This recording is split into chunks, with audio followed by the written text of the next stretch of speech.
Notoriously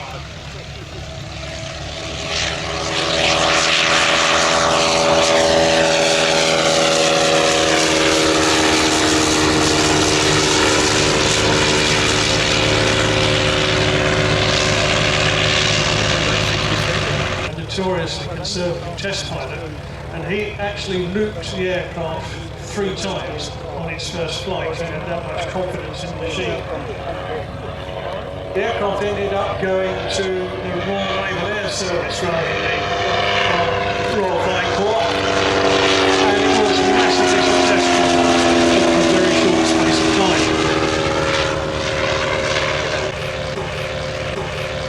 It's the burnt castor oil, yeah, and the oil as well. At the early days of Shuttleworth, we were able to start the rotaries right by the audience, and you get that wonderful burst of burnt castor oil coming out.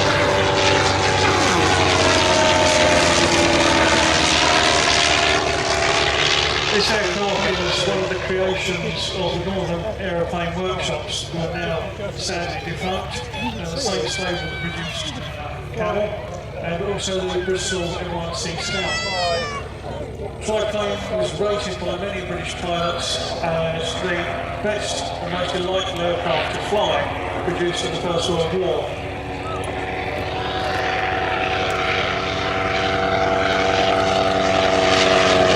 You've got a relatively deep cockpit, so the pilot was snugly placed inside the cockpit. The variable incidence tail meant that you could actually take it up a bit higher and loop it indefinitely, hands off. It was that reliable. The British side, Commonwealth side, I say.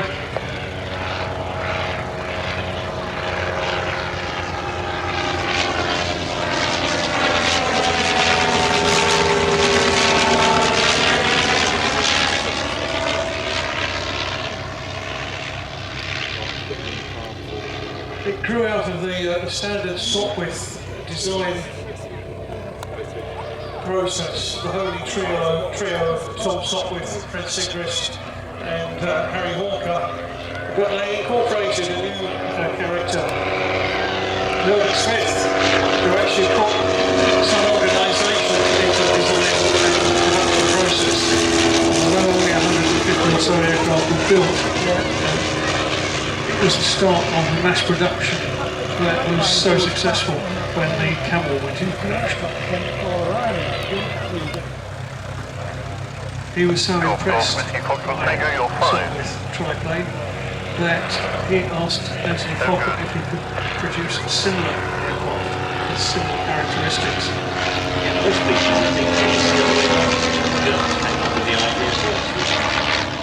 A lot of people do think that way, and in fact there is a record of a German flying the Sopwith Triplane and shooting down a British aircraft because the British thought that was a friendly machine.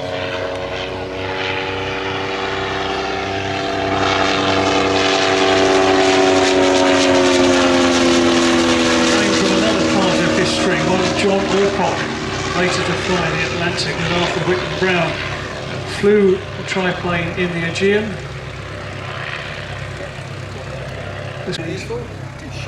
The interrupter system, the Scout Dabrowski interrupter gear, it was an improvement on the Sopwith Cowper, but it still meant that there was a limit on the number of shells per minute that could be fired.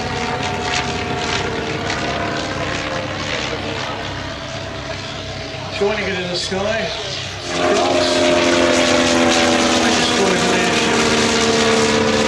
the pilots involved really deserve mention.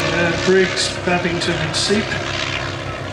Another pilot, Lieutenant Cannon, would also have gone had his aircraft not gone 10.